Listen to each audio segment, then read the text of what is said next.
Assalamualaikum warahmatullahi wabarakatuh. Innal hamdalillah nahmaduhu wa nasta'inuhu wa nastaghfiruh wa na'udzu billahi min shururi anfusina wa sayyiati a'malina. Man yahdihillahu fala mudilla lah wa man yudlil fala hadiya lah.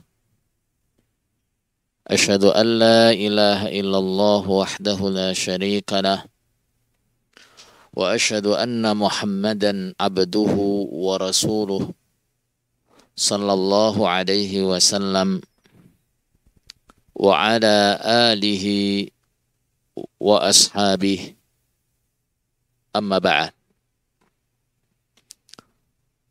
Pertama-tama kami mengucapkan selamat kepada semua kaum muslimin bertepatan dengan dimulainya bulan Ramadan. Semoga dalam Ramadan kali ini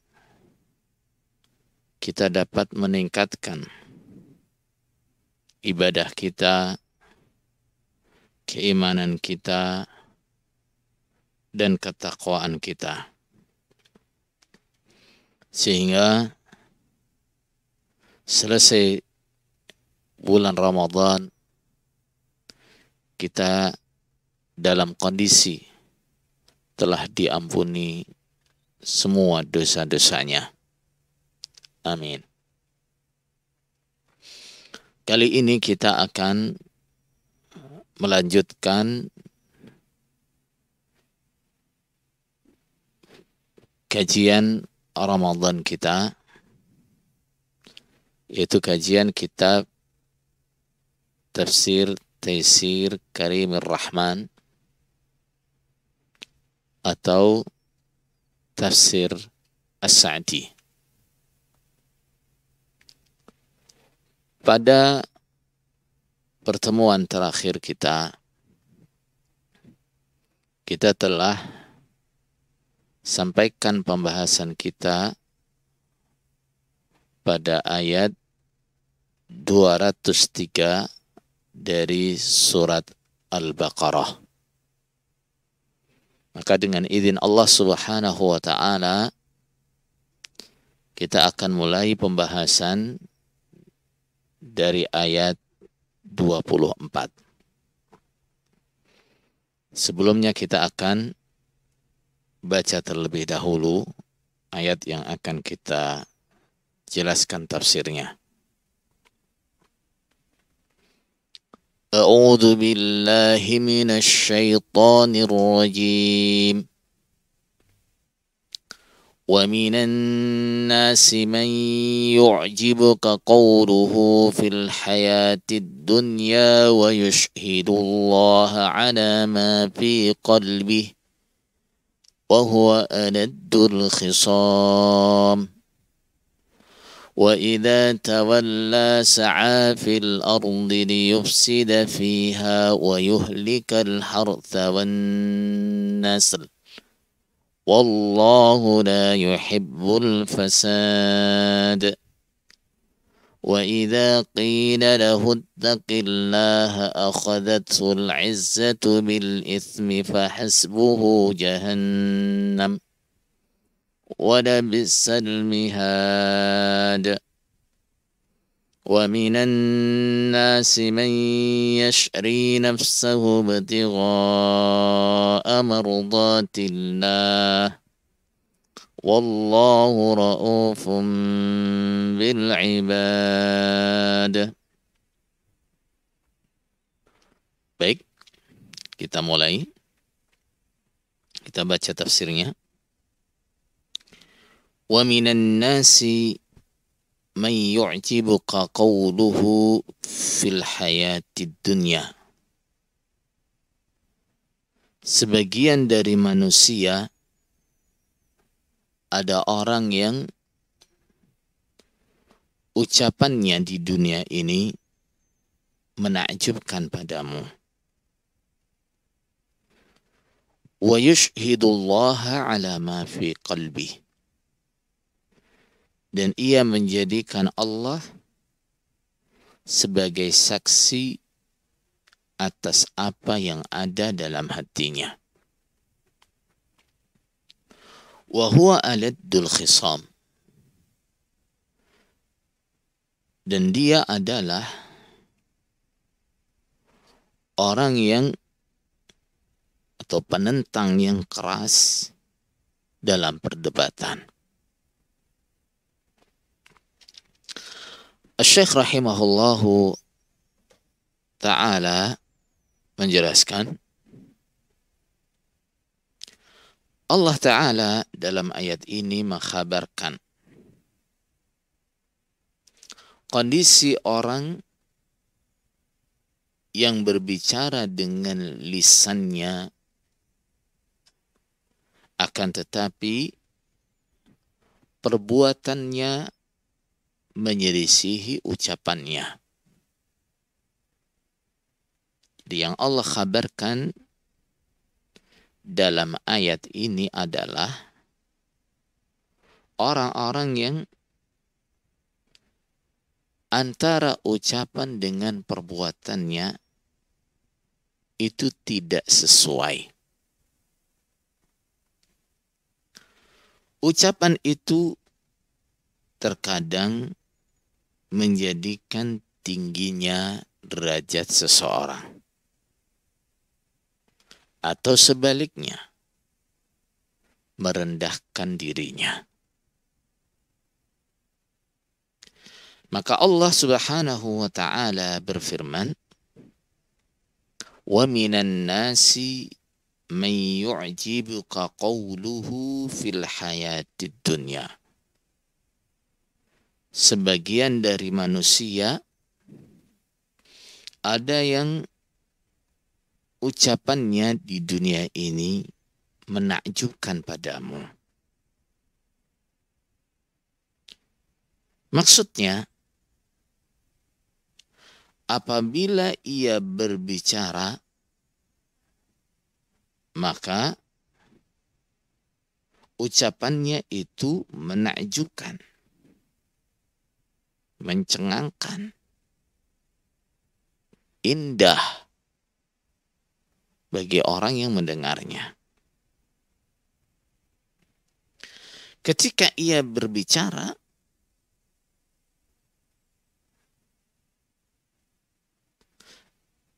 maka engkau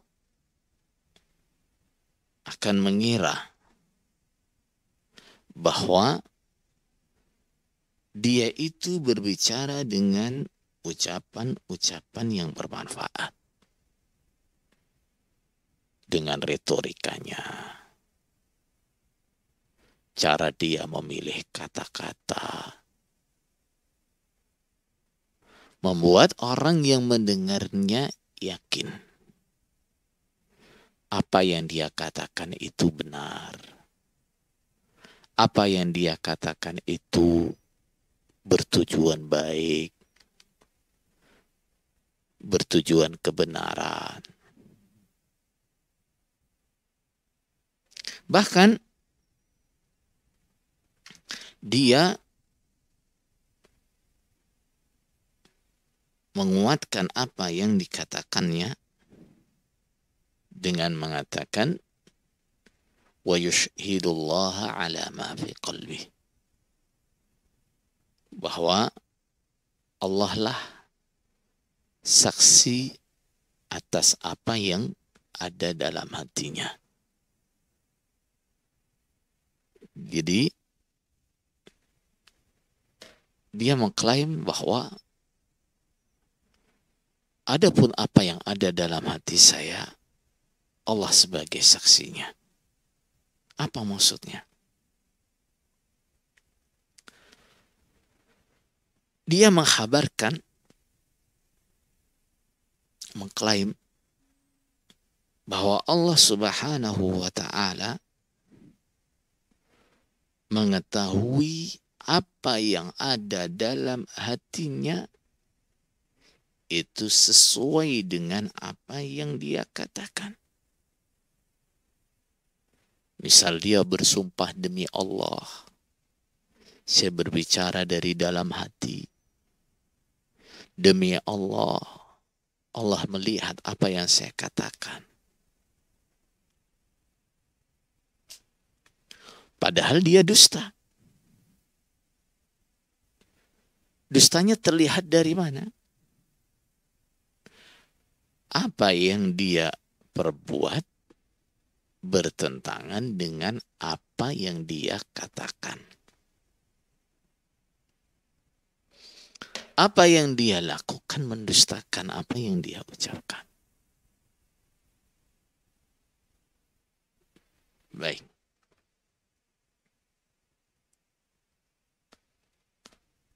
Andai dia jujur, sungguh-sungguh dalam perkataannya, maka akan ada bukti. Tawafaqal qawlu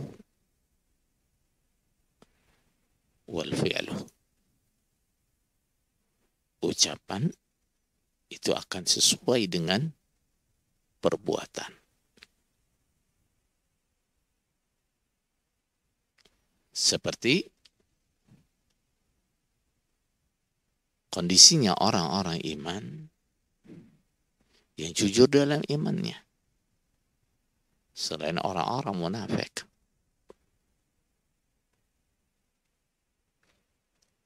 Baik. Karena itulah Allah Subhanahu wa taala bersabda, "Wa huwa aladul khisam." Dan termasuk sifat dia adalah al-aladul khisam. Penentang yang keras dalam perdebatan. Apa maksudnya? Syekh mengatakan bila engkau berdebat dengannya,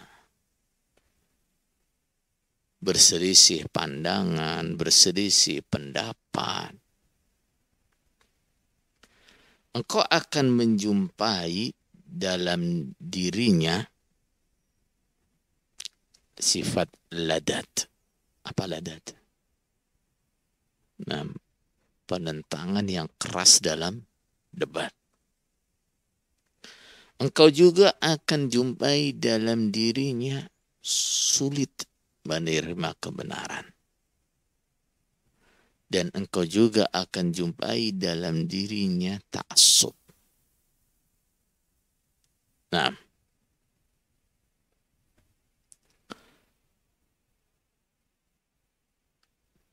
jadi sifat dia seperti itu. Ini salah satu yang menunjukkan bahwa selama ini ucapan-ucapan yang manis, ucapan-ucapan yang menakjubkan, itu sebenarnya hanya ucapan lisan saja yang tidak sesuai dengan isi hatinya. Nah, terlihat ketika misal dia kedapatan salah atau salah dalam perbuatannya atau salah dalam pendapat yang ia ungkapkan, sehingga terjadi perselisihan dengan orang lain, dia akan memperlihatkan sikap al-aladul khisam, penentang yang keras dalam perdebatan. Saat dia berdebat, berbeda pendapat, atau menolak untuk disalahkan, nah, dia akan berusaha memenangkan perdebatan dengan cara apapun. Pokoknya apa yang dia lakukan tidak boleh dipersalahkan. Pemikiran dia tidak boleh dipersalahkan.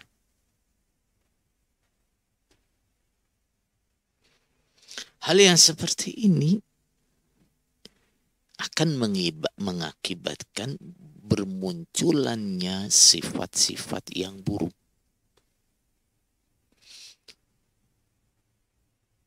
Salah satu contoh sifat buruk yang akan muncul ketika orang itu memiliki sifat ladat, penentang yang keras dalam perdebatan, bersikukuh membela kesalahan perbuatan atau ucapannya, adalah dia tidak akan segan-segan.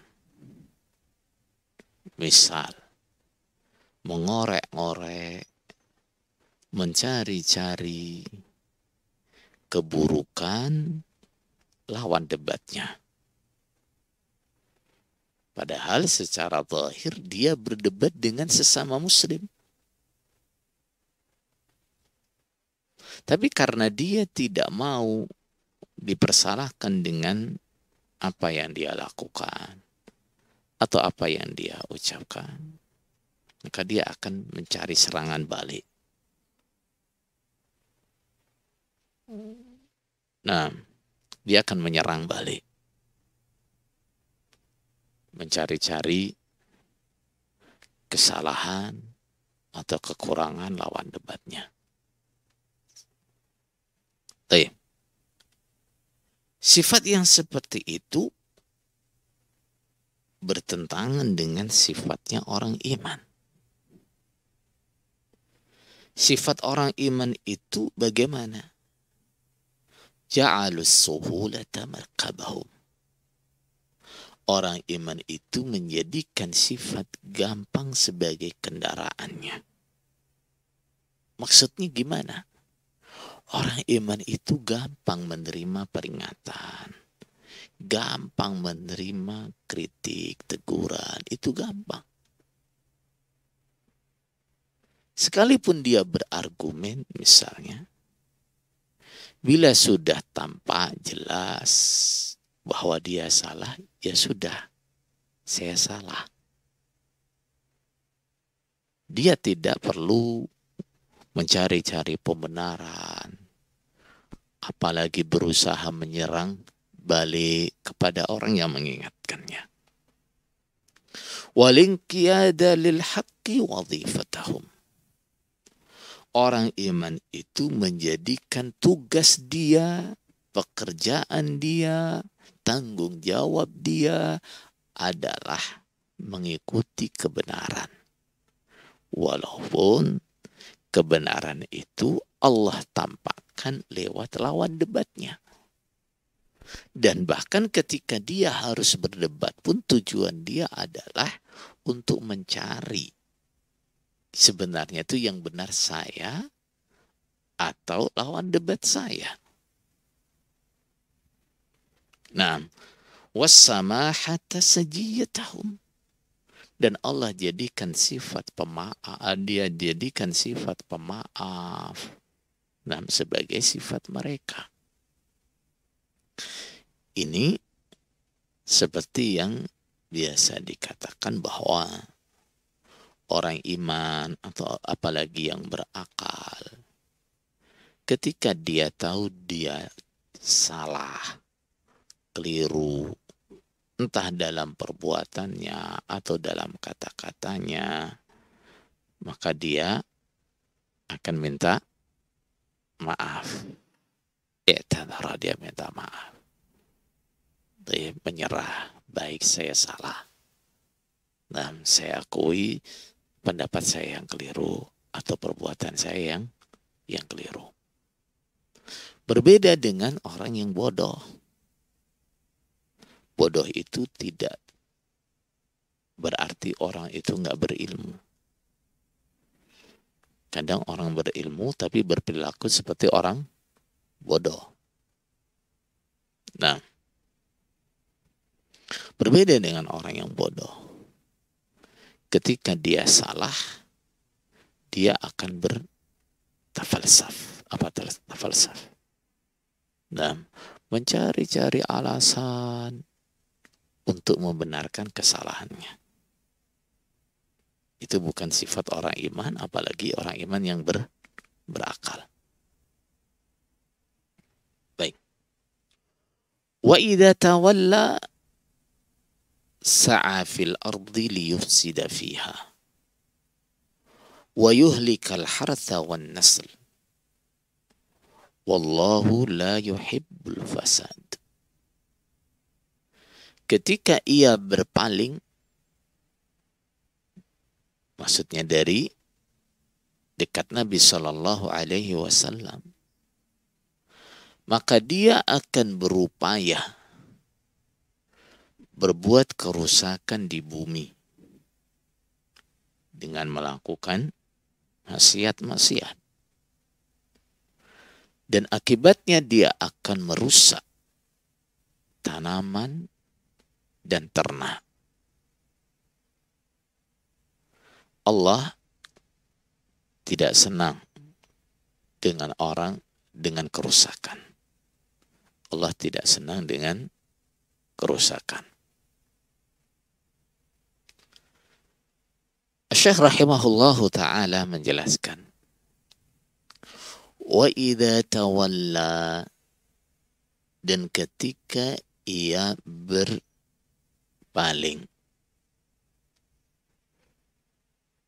Yang dimaksud adalah orang tadi yang ketika ada di dekatmu, ucapannya menakjubkanmu. Seperti orang saleh, seperti orang yang bertujuan baik. Ketika dia sudah berpaling darimu, jauh denganmu, sa'a fil ardi liyufsida fiha, dia akan berupaya di bumi ini untuk berbuat kerusakan di dalam bumi. Maksudnya adalah ia akan berusaha dengan sungguh-sungguh, yajtahid.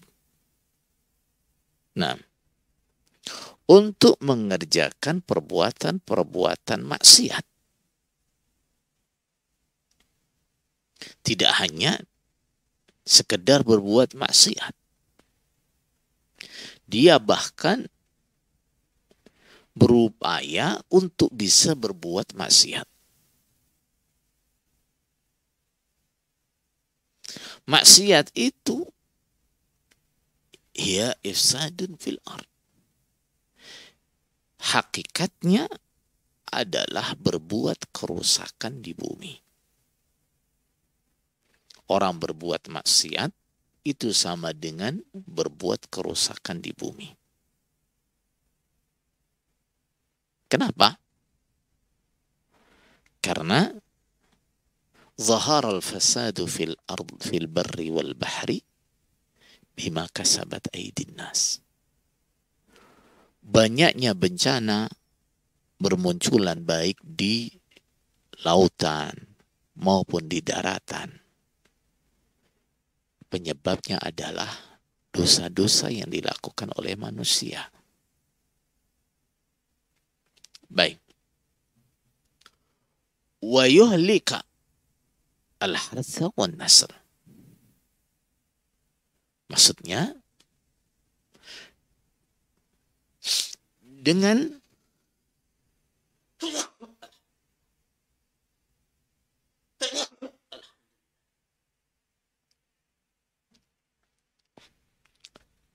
sebab maksiat yang ia lakukan itu,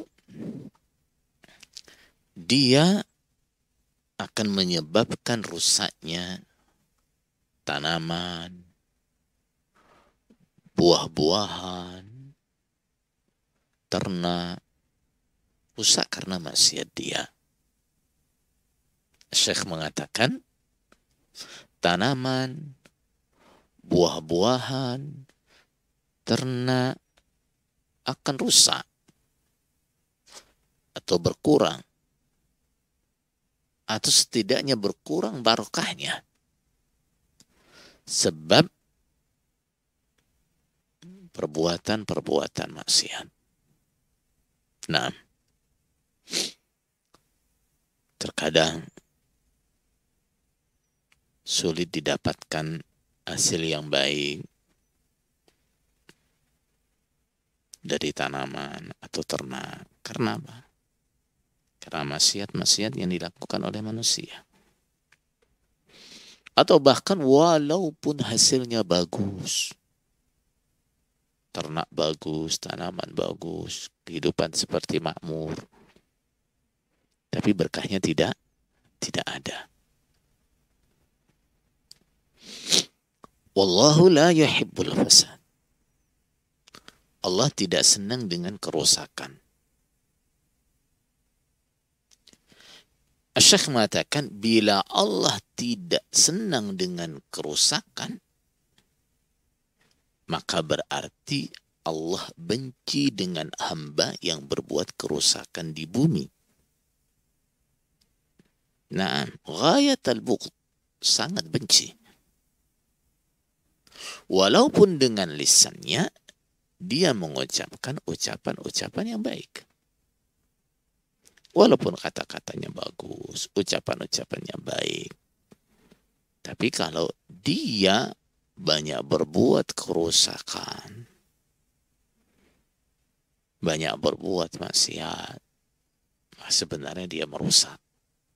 Dan Allah sangat benci itu. Baik.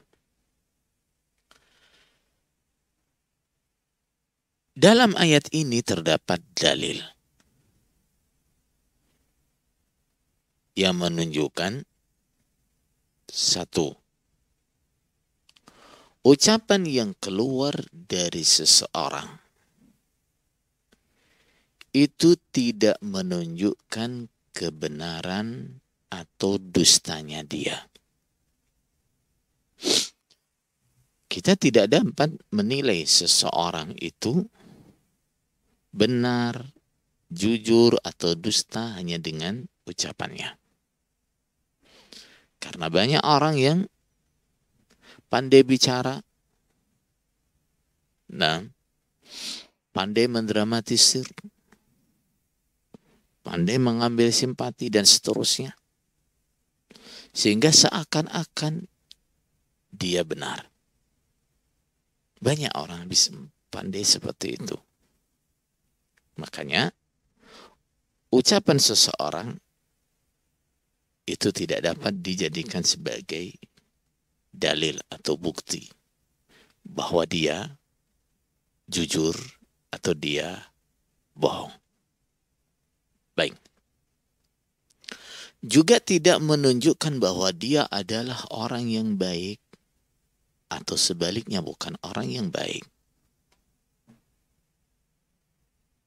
Nah, sampai kapan?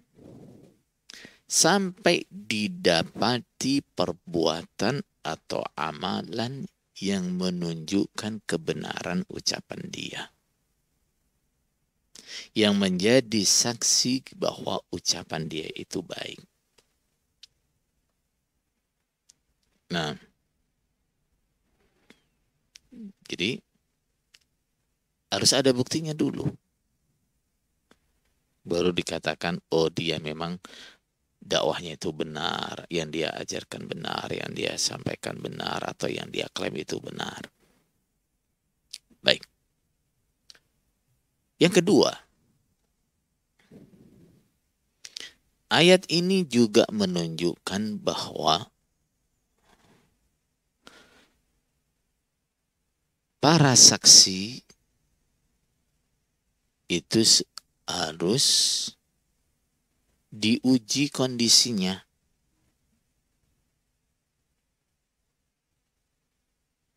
Nah, kita dalam perkara hukum atau yang sejenisnya. Tidak boleh bermudah-mudahan menerima penyaksian seseorang. Baik itu saksi yang menguntungkan atau saksi yang memberatkan. Saksi harus diketahui. Apakah dia saksi yang dapat dipercaya atau tidak.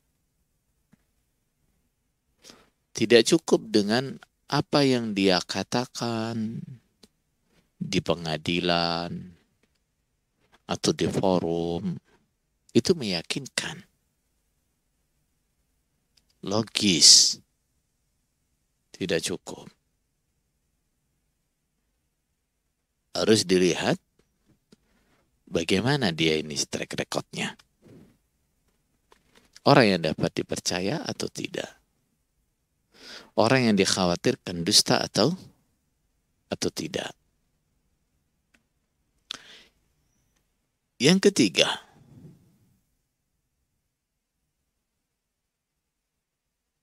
ayat ini juga menunjukkan bahwa seseorang dapat diketahui dia dalam kebenaran atau kebatilan dengan memperhatikan amalan dia, praktek dia. Karena banyak orang-orang yang di depan umum dia seperti mengajarkan kebaikan, menyampaikan kebenaran, atau bahkan dakwahnya seperti mendakwahkan sunnah Rasulullah Sallallahu Alaihi Wasallam, mendakwahkan Islam yang lurus. Tapi sebenarnya di belakang, misal dia mengajarkan akidah-akidah yang menyimpang, mengusung misi-misi misalnya liberalisme, mengusung misalnya ajaran-ajaran Syiah. Banyak kita jumpai seperti itu. Baik.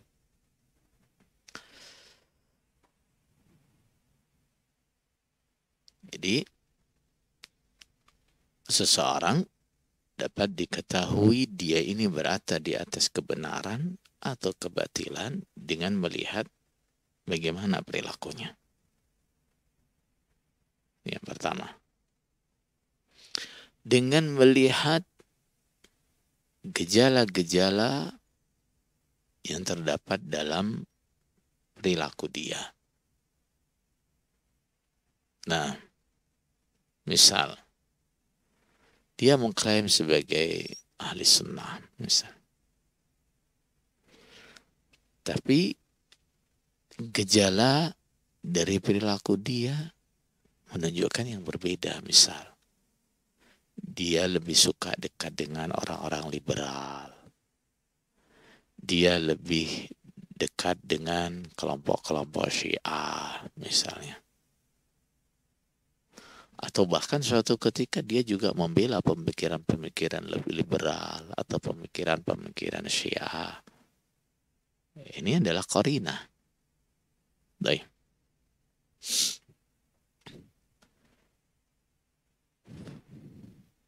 Wa alla yaghtarra bitamwihihim wa tazkiyatihim anfusahum. Jangan sampai seseorang tertipu dengan ucapan-ucapan palsunya dan penyaksian baik dia kepada diri dia sendiri. Baik. Wa idza qila lahu ittaqillah akhadathu al-izzatu bil ithm fahasbuhu jahannam wala bisal mihad. Ketika dikatakan kepadanya bertakwalah kepada Allah, maka kesombongan, kebanggaan dengan perbuatan dosa mengambil padanya, artinya mengalahkan padanya. Dia kalah dengan kesombongan dia atau kebanggaan dia terhadap dosanya. Fahasbuhu jahannam. Maka cukup bagi dia neraka jahannam. Walabi'sal mihad. Dan niscaya seburuk-buruknya tempat menetap, tempat tinggal adalah neraka jahannam. Baik. Asy-Syaikh rahimahullahu ta'ala menjelaskan, Allah kemudian menyebutkan bahwa sang pelaku kerusakan di bumi ini, yaitu dia yang berbuat kerusakan di bumi dengan maksiat, ketika dia diperintahkan untuk bertakwa kepada Allah, takutlah kepada Allah, jangan menyebarkan kesesatan, jangan berbuat kemaksiatan dan seterusnya. Takabbar, dia akan sombong. Apa sombong? Raddul haq wa ghamtun nas. Dia menolak kebenaran dan meremehkan orang lain. Nah, wa akhadhathul izzatu bil itsm. Dan dia kalah oleh kesombongan dia atau kebanggaan dia pada dosanya. Maka ia menggabungkan antara melakukan maksiat, sombong, dan sombong kepada orang yang nasihat. Nah, jadi dua dosa sekaligus.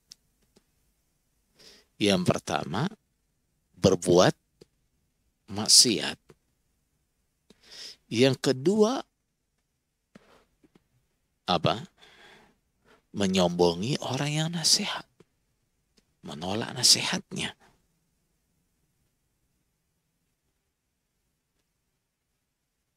Atau bahkan bisa dosa yang ketiga lagi. Apa itu? Bangga dengan maksiatnya. Nah, bangga dengan maksiat itu lebih besar dosanya daripada maksiat itu sendiri. Bagaimana Rasulullah Sallallahu Alaihi Wasallam mengatakan, "Kullu ummati mu'afa illa al-mujahirin." Semua umatku akan diampuni dosanya kecuali orang yang al-mujahirin, terang-terangan dalam berbuat dosa. Praktek terang-terangan dalam berbuat dosa tampak jelas di mana? Pada orang yang membanggakan dosanya. Bangga dengan perbuatan dosanya. Baik. Fahasbuhu jahannam. Maka neraka jahannam yang akan mencukupi dia. Artinya apa? Balasan dia adalah neraka jahannam. Yang ia adalah rumah untuk orang-orang yang berbuat maksiat dan orang-orang yang sombong. Neraka jahannam adalah tempatnya pelaku maksiat dan orang-orang sombong. Wala bi'sal mihad. Dan jahannam adalah seburuk-buruknya tempat tinggal. Artinya al-mihad adalah al-mustaqar wal maskan, tempat tinggal. Bagaimana dia menjadi tempat tinggal yang seburuk-buruknya? Karena isinya adalah adzabun daim, siksa yang kekal. Wahamun la yanqati, kesedihan yang tidak ada putusnya. Wa ya'sun mustamir, keputusasaan yang terus menerus. La yukhaffafu anhumul adab, mereka tidak diberi keringanan siksa. Wala yarjuna thawab, dan mereka tidak ada harapan mendapatkan pahala. Maka ini seburuk-buruknya tempat apabila orang berada di tempat yang isinya adalah siksa yang kekal, kesedihan yang tidak ada habis, keputusasaan yang terus-menerus, tidak pernah diberi keringanan dari siksaan sama sekali, tidak diberi harapan untuk mendapatkan pahala. Ada yang lebih buruk daripada tempat ini? Tidak ada. Oh ya. Yang seperti itu adalah balasan kejahatan mereka dan amalan mereka. Fa'iyadan billahi min ahwalihim. Maka kita berlindung kepada Allah dari kondisi mereka. Mudah-mudahan Allah Subhanahu wa ta'ala hindarkan kita, jauhkan kita dari sifat-sifat yang buruk ini. Amin. Kemudian Allah Subhanahu wa ta'ala berfirman, wa minan nasi man yashri nafsahu ibtigha'a mardatillah wallahu ra'ufun bil ibad. Sebagian manusia ada yang menjual dirinya karena menginginkan ridha Allah. Wallahu ra'ufun bil ibad. Allah itu sangat sayang kepada hamba-hambanya. Syekh rahimahullahu ta'ala mengatakan, mereka itu adalah orang-orang yang diberi taufik oleh Allah Subhanahu wa ta'ala. Mereka menjual dirinya, bahkan menjualnya dengan harga murah, bahkan memberikannya begitu saja. Kenapa? Karena mencari ridha Allah dan berharap pahalanya. Apabila di hadapan dia ada peluang untuk mendapatkan ridha Allah, pahala Allah, dia tidak akan menghargai dirinya dengan harga yang mahal. Dia tidak akan menghargai dirinya dengan harga yang mahal. Udah, berapapun yang diinginkan, apapun yang diinginkan dari diri saya, yang penting Allah ridha, saya berikan. Allah menuntut dia untuk memberikan beberapa waktunya untuk salat, untuk qiyamul lail, untuk doa dan seterusnya. Dia tidak merasa keberatan.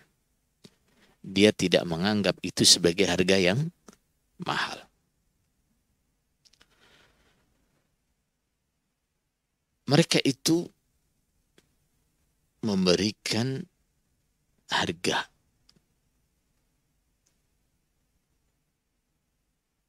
yang mereka miliki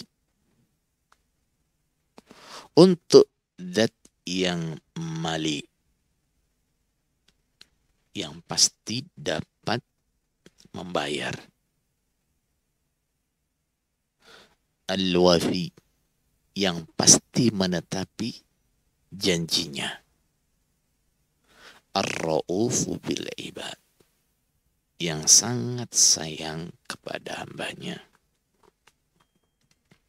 Nah, ibarat orang berbisnis,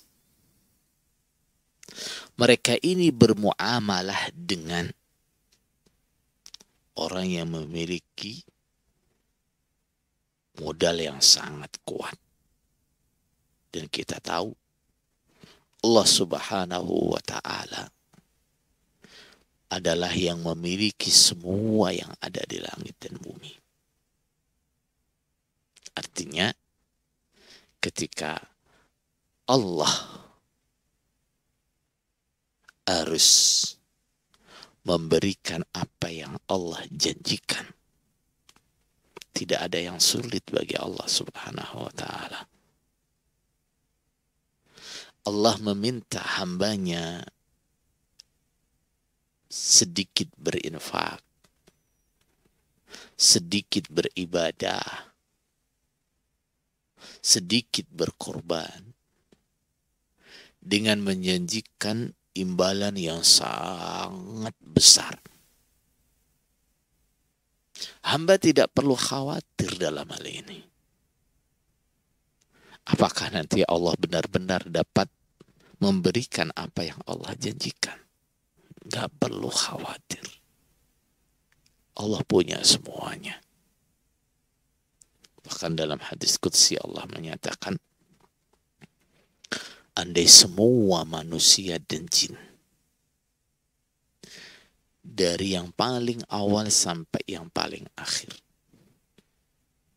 berkumpul di satu lapangan, semua mengajukan permintaan, dan semua diberi apa yang diminta, Allah mengatakan, itu tidak mengurangi sedikit pun apa yang aku miliki, kecuali seperti halnya jarum yang dimasukkan ke laut lalu diangkat kembali. Nah, air yang ikut bersama dengan ujung jarum itulah perumpamaan milik Allah yang berkurang bila semua jin dan manusia oleh Allah diberi apapun yang mereka minta. Nah, atau misalnya ada yang khawatir Allah ingkar janji, juga tidak perlu khawatir. Kenapa? Allah itu Al-Wafi, sangat setia dengan janjinya, selalu menetapi apa yang dijanjikan. Ditambah lagi dalam hal ini keuntungan seorang hamba ketika dia bermuamalah, berbisnis dengan Allah Subhanahu wa ta'ala adalah Allah Raufum bil ibad. Allah sangat sayang kepada hambanya. Sayangnya Allah kepada hamba itu berarti Allah akan terus memberikan taufik kepada hamba pada apa yang menjadi maslahat dia. Nah, alladzi min ra'fatihi wa rahmatihi an waffaqahum lidzalika. Yang termasuk bentuk kasih sayang Allah Subhanahu wa ta'ala kepada hambanya adalah Allah berikan taufik mereka untuk hal itu. Apa itu? Diberikan taufik mau menjual dirinya untuk mendapatkan ridha Allah Subhanahu wa ta'ala. Itu kasih sayangnya Allah. Allah beri mereka taufik dapat menjual dirinya untuk ridha Allah. Kemudian Allah janjikan kepada mereka, Allah pasti tepati janjinya. Allah Subhanahu wa ta'ala dalam ayat lain menjanjikan, Inna Allah ashtara minal mu'minina anfusahum wa amwalahum bi anna lahumul jannah. Allah subhanahu wa ta'ala sungguh telah membeli dari orang-orang iman diri dan harta mereka.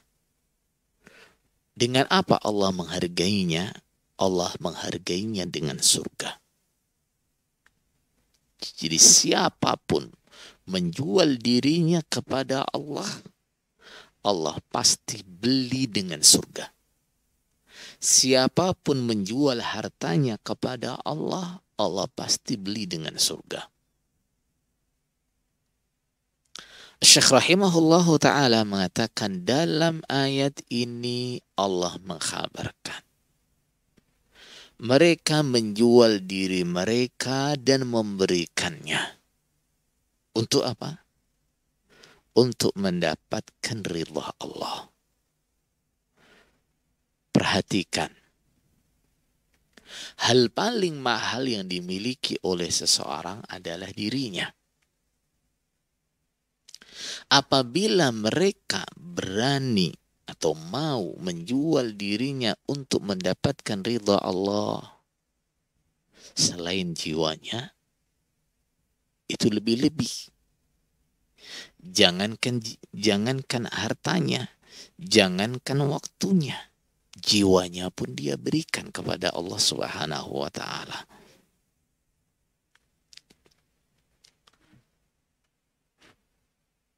Allah juga mengkhabarkan bahwa dengan rahmat Allah, dengan kasih sayang Allah, Allah menjadikan mereka dapat memperoleh apa yang mereka cari. Dan dapat memberikan apa yang mereka atau dapat memberikan pada apa yang dengannya ia dapat mencapai apa yang dia inginkan. Nah, jadi itu kasih sayang Allah. Dua hal. Apa? Yang pertama, apa yang mereka inginkan Allah berikan. Yang kedua, apa yang menjadi sebab mereka memperoleh apa yang mereka inginkan, apa itu? Menjual dirinya kepada Allah. Nah, memberikan dirinya untuk ridha Allah. Mereka dapat lakukan juga. Maka Syekh rahimahullahu ta'ala mengakhiri penjelasannya dalam ayat ini, jangan engkau tanya. Setelah itu semua, kemuliaan apa yang akan mereka dapat? Keberuntungan, penghormatan dari Allah Subhanahu wa ta'ala yang akan mereka dapat seperti apa? Tidak bisa dibayangkan. Sebagaimana Allah sebutkan dalam hadis qudsi, a'dattu li'ibadi as-salihin ma la 'ainun ra'at wa la udhunun sami'at wa la khatara 'ala qalbi basar. Aku telah siapkan untuk hamba-hambaku yang saleh kenikmatan yang tidak pernah terlihat oleh mata, tidak pernah didengar oleh telinga, dan tidak dapat dibayangkan oleh hati manusia. Kita bisa menghayalkan hal yang paling nikmat, hal yang paling mewah, silakan. Tapi seberapa tinggi kita berangan-angan, surga yang sesungguhnya melampaui angan-angan kita. Baik saudara sekalian, untuk kajian kali ini kita cukupkan sekian. Semoga Allah Subhanahu wa Ta'ala memberikan taufiknya kepada kita semuanya menjadi hamba-hamba yang saleh, dihindarkan dari segala bentuk perbuatan maksiat dan kerusakan. Amin. Jazakumullahu khairan. Subhanakallahumma wa bihamdika asyhadu an la ilaha illa anta astaghfiruka wa atubu ilaik. Wassalamualaikum warahmatullahi wabarakatuh.